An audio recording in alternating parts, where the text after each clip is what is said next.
వచ్చే సంవత్సరం అంటే 2022 నాటికి భారతదేశం లుక్ ఈస్ట్ పాలసీ స్టార్ట్ చేసి 30 సంవత్సరాలు పూర్తవుతుంది.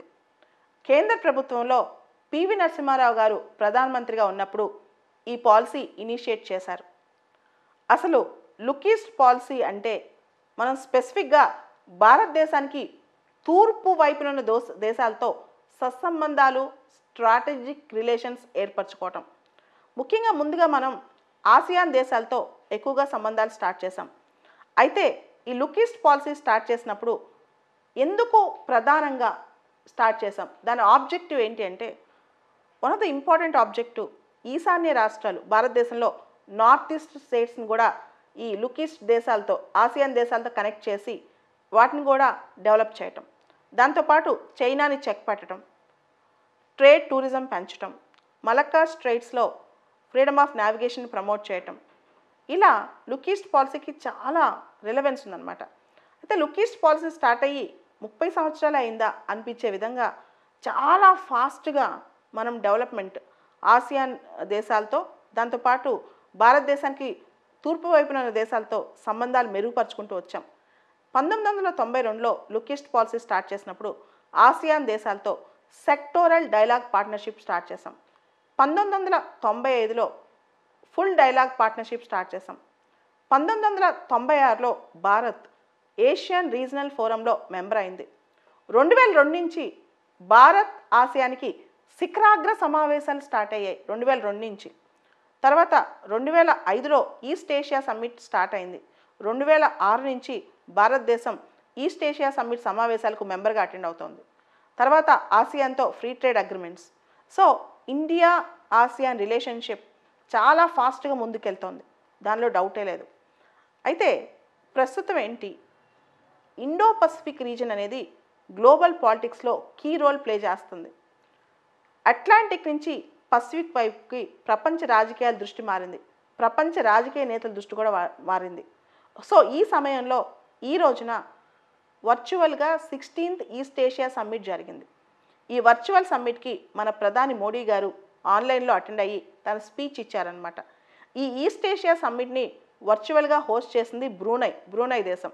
ఈస్ట్ ఏషియా సమ్మిట్లో ఉన్న 18 దేశాల్లో 10 ఆసియాన్ దేశాలు, ఈ 10 ఆసియాన్ దేశాలతో పాటు 8 ఇతర దేశాలు అనమాట. అందరూ ఇండో పసిఫిక్ రీజన్లో ఉన్న దేశాలు అనమాట. ఫస్ట్ ఈ 18 దేశాలు ఏమేంటి, Brunei, Cambodia, Indonesia, Laos, Malaysia, Myanmar, Philippines, Thailand, Vietnam, దీంతో పాటు ఇంకొక 8 దేశాలు ఉన్నాయి. India, China, Japan, South Korea, Australia, New Zealand, America మరియు రష్యా. ఈ 18 దేశాలు కలిపితే ఈస్ట్ ఏషియా సమ్మిట్ని నిర్వహిస్తారు. ఈ 18 దేశాలు మెంబర్స్ అనమాట. సో మోడీ గారు ఇక్కడ స్పీచ్ ఇస్తూ ఈరోజు వర్చువల్గా ఏషియాన్ సెంట్రాలిటీ అనే కాన్సెప్ట్ మీద ఎంఫసైజ్ చేశారు. అంటే ఇప్పుడు ప్రపంచ రాజకీయాలు మొత్తం ఇండో పసిఫిక్ వైపు వెళ్తున్నాయి. Free, open and Indo Pacific region is a need of the hour. Indo Pacific రీజన్లో ప్రాంతం స్వేచ్ఛగా, ఓపెన్గా అన్ని దేశాలని సమ్మిళితంగా చూసే రీజన్గా ఏర్పరచాలన్నది ఆయన అభిప్రాయం అన్నమాట.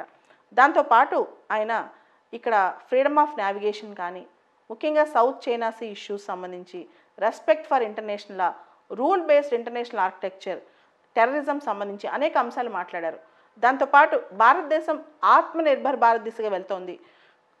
ఇంత 100 కోట్ల మందికి వ్యాక్సిన్ కంప్లీట్ చేసాం, మెడిసిన్ సప్లైస్ ఎలా చేస్తున్నాము, post Covid economic recovery, ecology, environment, ఇలా రకరకాల అంశాలు మోడీ గారి స్పీచ్లో వచ్చాయన్నమాట.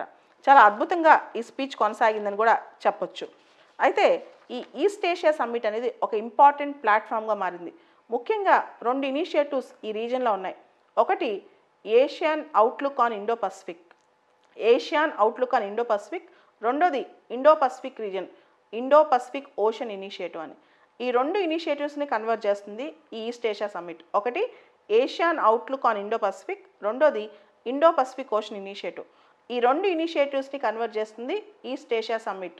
సో ఇప్పుడు ఈస్ట్ ఏషియా సమ్మిట్ మోడీ గారు స్పీచ్ ఇవ్వటం అనేది ఈ టైంలో చైనాకి నిజంగా చెక్ పెట్టినట్టే. East Asia సమ్మిట్లో Japanese prime minister కూడా ఈ ఈస్ట్ చైనా సీ సంబంధించి చైనా చేసిన పోకడల గురించి కూడా ఆయన మాట్లాడారు. దాంతోపాటు ఇండో పసిఫిక్ రీజియన్లో ఫ్రీడమ్ ఉండాలని కూడా జపనీస్ ప్రైమ్ మినిస్టర్ పేర్కొన్నారు. సో ఇవన్నీ కూడా ఈ స్పీచ్లో ఇంపార్టెంట్ ఇష్యూస్ అనమాట.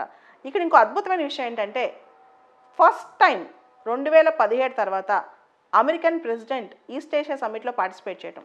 2017 తర్వాత first time American president East Asia సమ్మిట్లో పార్టిసిపేట్ చేయటం. దాంతోపాటు ఇంకో ముఖ్య విషయం, రేపు 18వ ఆసియాన్ ఇండియా శిఖరాగ్ర సమావేశం 18th Asian India summit level పార్ట్నర్షిప్లో కూడా సమ్మిట్ లెవెల్ డైలాగ్ కూడా మోడీ మాట్లాడుతున్నారనమాట. ఇవన్నీ అద్భుతమైన విషయాలు అని చెప్పొచ్చు.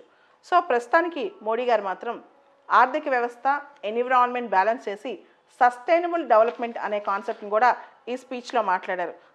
సస్టైనబుల్ డెవలప్మెంట్ గురించి కూడా ఈ స్పీచ్లో ఆయన ఎంఫసైజ్ చేశారు. దాంతోపాటు క్వాడ్ రిలవెన్స్ గురించి మాట్లాడారు. తర్వాత రెసిలియంట్ గ్లోబల్ వాల్యూ చైన్స్ని రెసిలియంట్ చేయాలని క్వాడ్ ఇనిషియేటివ్ సపోర్ట్ చేస్తూ ఈ ప్రాంతంలో సైబర్ సెక్యూరిటీ అంశాలు ఇవన్నీ కూడా మోడీ స్పీచ్లో మాట్లాడారు.